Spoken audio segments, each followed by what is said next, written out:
you all? My name is Rida Khalid and I welcome you all to another exciting lesson of OPE.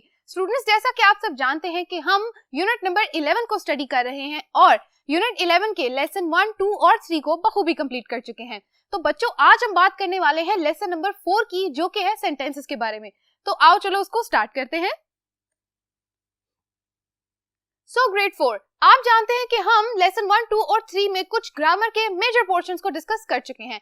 जैसा कि आपने lesson number 1 की video देखी होगी, उस वीडियो में हमने 4 डिफरेंट टॉपिक्स जो ग्रामर के स्टडी किए थे, आज हम उनको लेकर इस लेसन 4 को कंप्लीट करेंगे और क्या बनाएंगे, नए सेंटेंसेस। उसी ग्रामर के पार्ट को एक दफा हम रिवाइज करेंगे और जब हम इस काम को कंप्लीट कर लेंगे, उस टाइम पर आपको पता चलेगा कि लेसन 1 में जो मिस रदा ने हमें ग्रामर के कुछ पोर्शंस को डिटेल में पढ़ाया था, वो काम हमें लेसन 4 में कितना काम आ रहा है। ऑलराइट, तो स्टार्ट करते हैं। लेसन नंबर 4 है सेंटेंसेस के बारे में। मैं एक दफा आपके साथ रिवाइज करती चलूं कि हमारा यूनिट 11 किस बारे में है। Unit 11 is about life saving, यानी कि किसी की जिंदगी को बचाना। आप ह्यूमन लाइफ को कैसे बचा सकते हैं, आप सोचें इस बारे में। हमने एक स्टोरी पढ़ी थी लेसन नंबर 3 में, जो कि थी 2 ट्विन सिस्टर्स के बारे में, जिनमें से एक की किडनी बिल्कुल फेल हो चुकी थी। She was feeling sick for 18 months straight. अब 18 मंथ्स बीमार रहने के बाद उसको डॉक्टर्स के पास ले जाया गया और डॉक्टर्स ने क्या किया, इस चीज को डिस्कवर किया कि उसकी किडनी का फेलियर हो चुका है। ऑलराइट, सो किडनी फेलियर के बाद एक सोल्यूशन जो बचा था वो ये था कि किडनी का ट्रांसप्लांट किया जाए। सो किडनी ट्रांसप्लांट कैसे की जा सकती थी? बिल्कुल, उसकी ट्विन सिस्टर की किडनी परवीन के अंदर ट्रांसप्लांट की जानी थी। Alright, so that was our lesson number 3, जिसमें हमने ये सीखा कि ट्विन सिस्टर्स ने एक दूसरे की लाइफ कैसे बचाई। इस तरह की बहुत सारी एग्जांपल्स आपको सुनने और देखने में मिलेंगी, जिसमें आपको पता यह चलेगा कि किस तरह सिबलिंग्स या बहन भाई या आप कहें कि कुछ फ्रेंड्स एक दूसरे की लाइफ बचाते हैं। तो आज हम एग्जैक्टली उसी टॉपिक के बारे में बात करने वाले हैं बच्चों, जो कि है लाइफ सेविंग। अब हमने स्टोरी तो बिल्कुल पढ़ ली, जो कि थी एक न्यूज़पेपर रिपोर्ट। आज हम बात करने वाले हैं लेसन नंबर 4 की, जो कि है सेंटेंसेस। मैं रिवाइज कर देती हूँ। हमने क्या करना है, exercise number 1 says make sentences from the table. ये जो टेबल यहाँ गिवन है, ये आपकी बुक पे as it is table given है। ऑलराइट, आपने क्या करना है, आपने सेंटेंसेस बनाने हैं। आपने हर कॉलम में से एक वर्ड पिक करना है और फिर उसके क्या बनाने हैं, सेंटेंसेस। एग्जैक्टली, जैसे ये एग्जाम्पल हम इसको यहाँ स्टडी कर लेते हैं। एग्जाम्पल है tell us a story comma please. अब एक बात आपने याद रखनी है, जो कॉमा यहाँ पर दिया गया है, इसका मतलब है कि ये हमारा क्या है, ये एक फ्रेज है और उसके बाद जब प्लीज लगेगा, प्लीज क्या है, मेन सेंटेंस का पार्ट, तो यहाँ पर आपको लगेगा फुल स्टॉप। यहाँ आपका हो गया सेंटेंस कंप्लीट। ठीक है, इसी तरह आप एक चीज नोट करो बच्चों कि ये जो कॉलम दिया गया है, इसमें क्या है, हर वर्ड का फर्स्ट लेटर कैपिटल है। गिव, मैं इसको अंडरलाइन कर देती हूँ। गिव, ब्रिंग, रीड, पास, लेंड, टेक, सेंड, टेल। अब ये जितनी भी वर्ब्स यहाँ दी गई हैं, ऑलराइट, जितनी भी वर्ब्स यहाँ दी गई हैं, इन सब में क्या लिखा हुआ है, फर्स्ट लेटर कैपिटल। तो हमें ये तो समझ आ गया कि हमारे जो सेंटेंसेस बनेंगे ये वाले, वो कहाँ से स्टार्ट होंगे, इन वर्ब्स के साथ। जैसे हमने डिस्कस किया था कि वर्ब शुरू में आएगा और उसके बाद क्या आएगी, कौन सी प्रोनाउंस आएंगी, मी, हर, हिम, अस, देम। अब आपको पता है मी किसके लिए यूज होता है, जब आप अपने बारे में बात कर रहे हैं। हर, जब आप किसी फीमेल या गर्ल के बारे में बात कर रहे हैं। हिम, जब किसी बॉय की बात हो रही है। ऑलराइट बच्चों, अस, बहुत सारे लोग एक साथ, आपके साथ आपके दोस्त प्रेजेंट हैं एक रूम में, तो आप बात करेंगे अस। ऑलराइट, देम, जब आप दूसरे रूम में बहुत सारे स्टूडेंट्स बैठे हैं और आप उनकी बात कर रहे हैं, जो आपके सामने प्रेजेंट नहीं है, उनको आप कहेंगे देम। ऑलराइट, सो उसके बाद थर्ड कॉलम में हमारे पास क्या है, नाउन्स दिए गए, वर्ब, प्रोनाउंस एंड नाउन्स। देखिएगा, अ स्टोरी कॉमा ये वाला पार्ट, इसको मैं अंडरलाइन कर दूं ताकि आपको इसकी अंडरस्टैंडिंग हो जाए।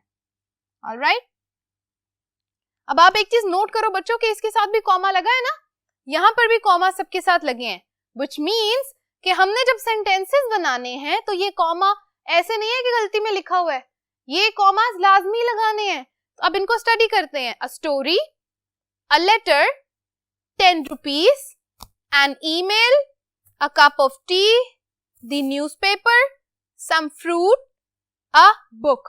ठीक है, ये जितने भी नाउन दिए गए हैं इनको और साथ अटैच किया जाएगा, कॉमा लगाया जाएगा, फिर एंड पे क्या आएगा? प्लीज. हर सेंटेंस के एंड पे प्लीज आएगा.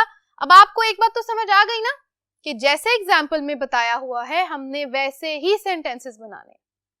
ठीक है, अब देखो स्टार्ट करते हैं. Give me 10 rupees please. एक सेंटेंस बन गया, एरो लगा देते हैं.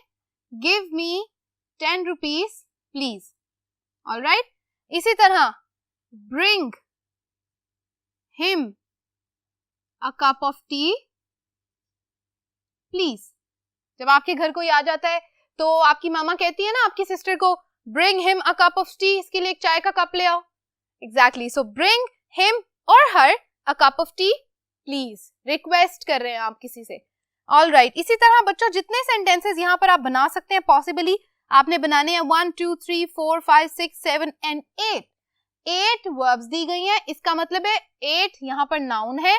आपने इनको यूज करते हुए बनाने हैं 8 सेंटेंसेस. में यहाँ लिख देती हूँ इस बबल में जो मैंने लिखा है, इसका मतलब है ये है आपका काम. आपने बनाने हैं 8 सेंटेंसेस. ऑलराइट. 8 सेंटेंसेस कैसे बनेंगे? 8 वर्ब्स लेके, कुछ प्रोनाउंस लेके, 8 नाउन्स लेके और एंड पे लगाएंगे प्लीज, जो कि है हमारा रिक्वेस्ट करने के लिए एक वर्ड. ठीक है, यहाँ पे मैंने 2 एग्जांपल्स आपके साथ शेयर किए हैं. एक एग्जांपल यहाँ बनी हुई थी. बच्चों अब आपका काम क्या है, गौर से मेरी बात सुनो, वीडियो को करो पॉज, अपनी बुक के ऊपर से देखो इस टेबल पे जैसे मैंने आपको समझाया है आपकी बुक पे भी ये टेबल एज इट इज बना हुआ है. कॉपी का एक पेज लो, चाहे तो एक कलरफुल A4 शीट ले सकते हो. उसके ऊपर आपने क्या करना है, यहाँ से यहाँ अपनी बुक से देखकर 8 सेंटेंसेस जल्दी से बना के वापस मिस श्रद्धा के पास आओ. ओह वेल डन स्टूडेंट्स, आपने तो ये काम बहुत जल्दी से कर लिया. तो यहाँ तक की एक्सरसाइज तो हमारी हो गई कंप्लीट. तो चलो करते हैं एक्सरसाइज 2 को सॉल्व. तो प्यारे बच्चों अब हम बात करने वाले हैं एक्सरसाइज नंबर 2 के बारे में. But before I move on to exercise 2, मैं आपके साथ कुछ वोकैबुलरी का पार्ट डिस्कस करना चाहती हूँ. ऑलराइट. अब ये जो 2 वर्ड्स मैं आज आपको वोकैबुलरी के नए सिखाऊंगी, ये वर्ड्स आपने कहाँ यूज करने हैं? ये वर्ड्स आपने यूज करने हैं अपनी क्लास में, अपने सिबलिंग्स के साथ, और इवन जब आप ट्यूशन पढ़ने जाते हैं या अपनी मामा के पास बैठ के अपने सिबलिंग्स के साथ ट्यूशन पढ़ रहे होते हैं या स्कूल का होमवर्क कर रहे होते हैं उस टाइम पे. ऑलराइट. द वर्ड्स आर, मैं यहाँ लिख देती हूँ जो 2 वर्ड्स आपको मैंने आज सिखाने हैं. दोज वर्ड्स आर लेंड, बोरो. ठीक है, अब देखें लेंड का मतलब क्या है. लेंड का मतलब है किसी को उधार देना.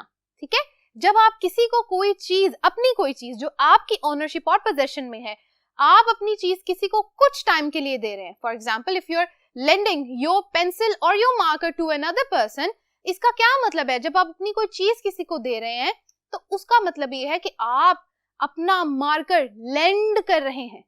ऑलराइट. क्या कर रहे हैं? लेंड. अब यहाँ पे जो मैंने सेंटेंस लिखा है लेंड से रिलेटेड उसको पढ़ लेते हैं.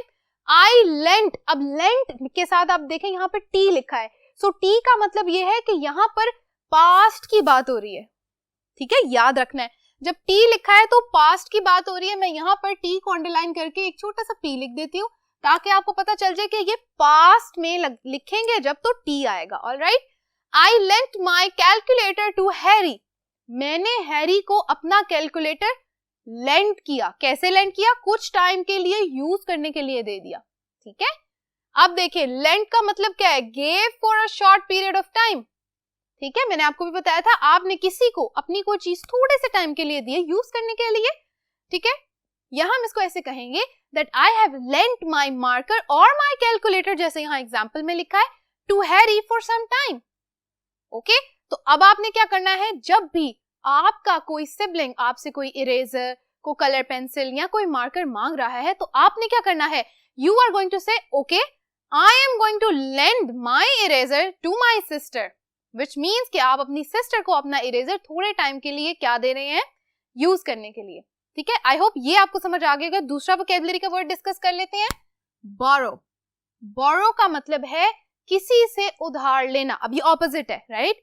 पहले तो आपने दे दिया ना, अब लेने की बारी है। If you are asking for something from somebody, जैसे कि आपने अपनी सिस्टर को अपना इरेजर दिया, अब आपने तो दे दिया, आपने तो लेंड कर दिया, अब आपकी सिस्टर जब आपसे ले रही हैं तो वो आपसे बोरो कर रही हैं, ठीक है। जैसे कहते हैं उधार ले लेना कुछ टाइम के लिए, समटाइम्स आप चीज भी ऐसे ले लेते हैं फिर बाद में पेमेंट कर देते हैं, so that is called borrowing. आपने बोरो कर लिया, ऑलराइट। सो बोरो का मतलब क्या है, यहाँ पर भी ईडी देखो बच्चों, यहाँ ईडी लगा है विच मीन्स कि ये भी पास्ट की बात हो रही है। यहाँ पे मैं एक पी लिख देती हूँ ताकि हमें पता चल जाए कि ये पास्ट है। I borrowed a book from Alice, मैंने एलिस से एक बुक क्या की, बोरो की। बोरो का मतलब क्या है, टुक for a short period of time, थोड़े टाइम के लिए यूज करने के लिए बुक ले ली, ठीक है। अब आपने इस चीज को याद रखना है, बोरो का मतलब है किसी से कोई चीज थोड़े टाइम के लिए ले लेना, और लेंड का मतलब है किसी को कोई चीज थोड़े टाइम के लिए दे देना, ठीक है। अब दो बातें यहाँ पर आपको बहुत जरूरी है बताना। सबसे पहले तो ये देखिए, लेंड के साथ हमेशा क्या लगेगा, टू की प्रेपोजिशन लगेगी, ऑलराइट। और बोरो के साथ क्या लगेगा, फ्रॉम, ठीक है।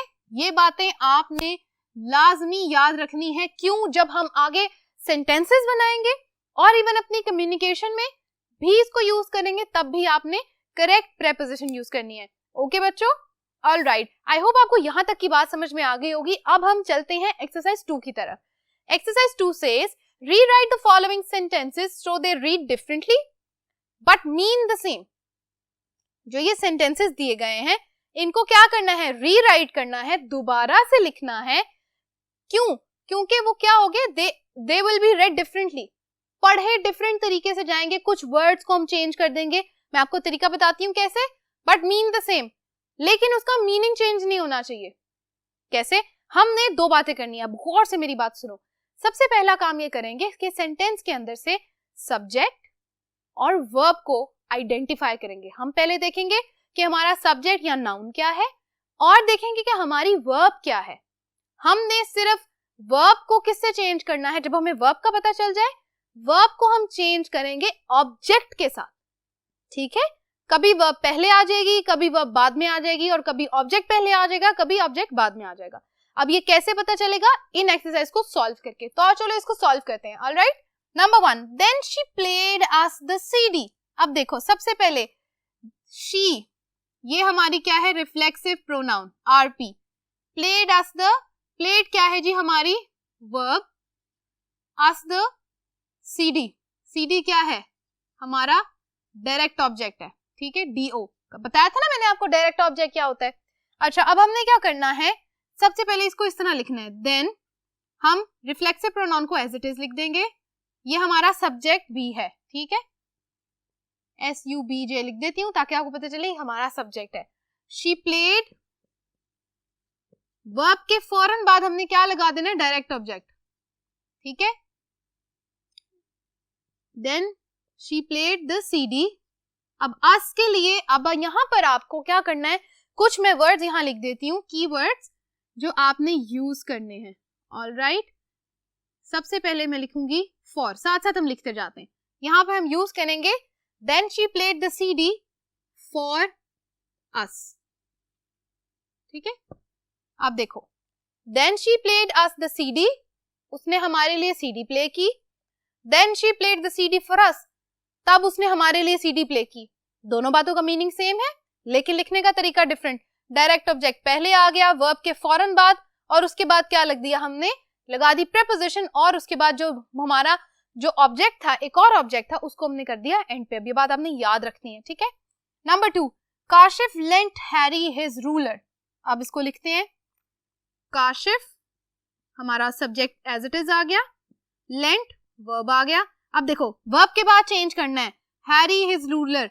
पहले तो हैरी हमारा एक ऑब्जेक्ट है और हिज रूलर हमारा दूसरा ऑब्जेक्ट है, सो पहले हम दूसरे वाले को फर्स्ट में लेंगे। Kashif lent his ruler. अब जो वर्ड हम यहाँ नया यूज करने वाले हैं, टू। अब देखो किसकी बात हो रही है, लेंट की। लेंट के साथ हमने क्या कहा था, क्या यूज होगा, टू।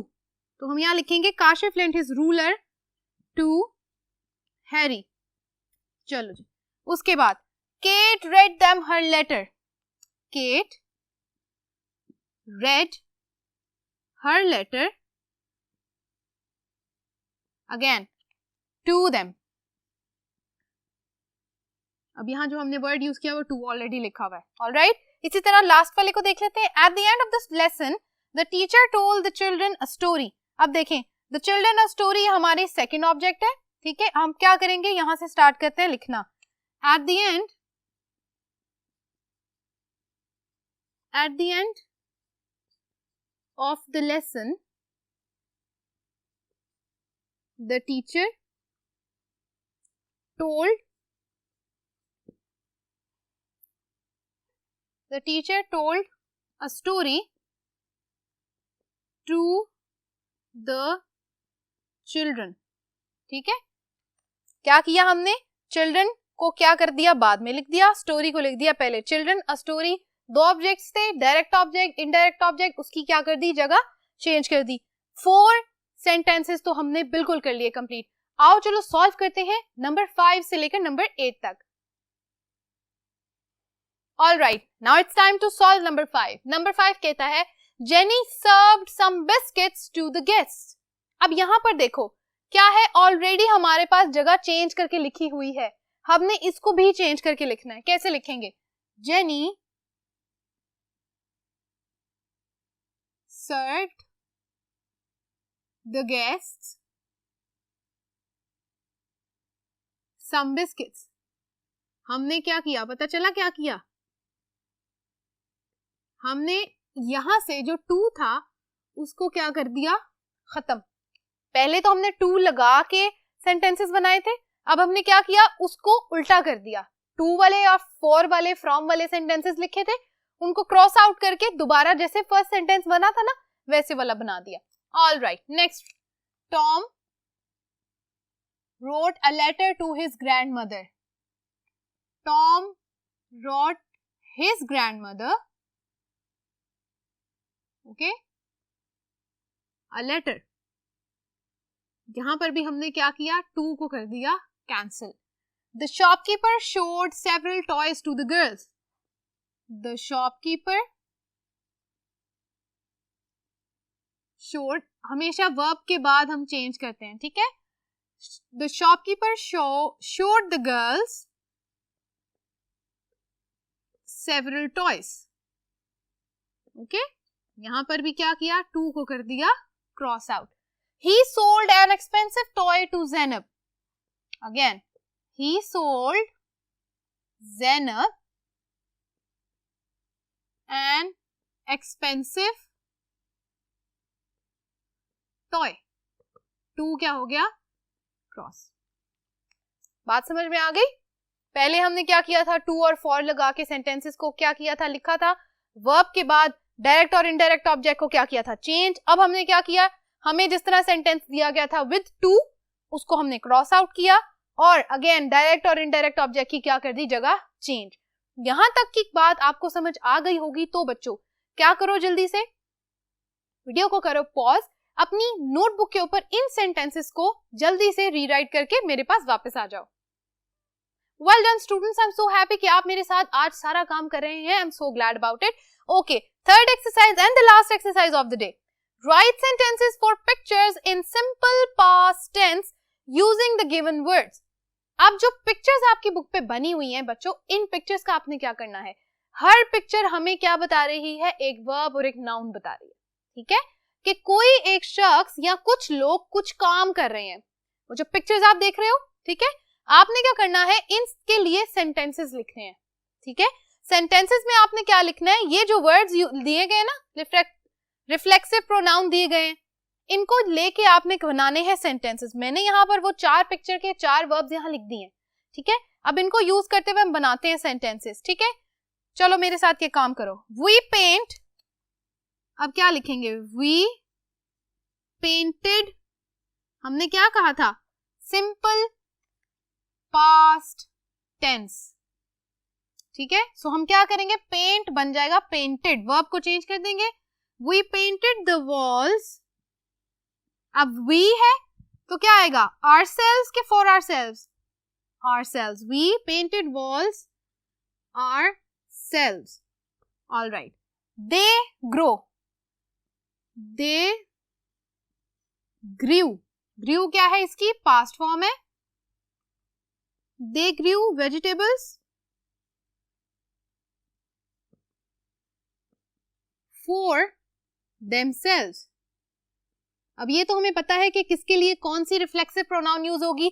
जब दे है तो उसके लिए क्या होगा देमसेल्व. जब कोई अपने लिए काम कर रहा है ना तो उसको हम क्या करेंगे फॉर लगाएंगे उसके साथ. फॉर देमसेल्व आएगा और फॉर आवरसेल्व्स आएगा.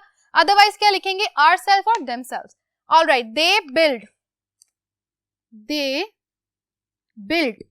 BUILT टी आ जाएगा क्योंकि वर्ब क्या हो गई पास्ट में चलेगी. They build a house for themselves. Okay, or you can say they built a house themselves. अगर for ना भी लिखें चले इस तरह कर लेते हैं इसको. ठीक है. All right. We cooked food for ourselves.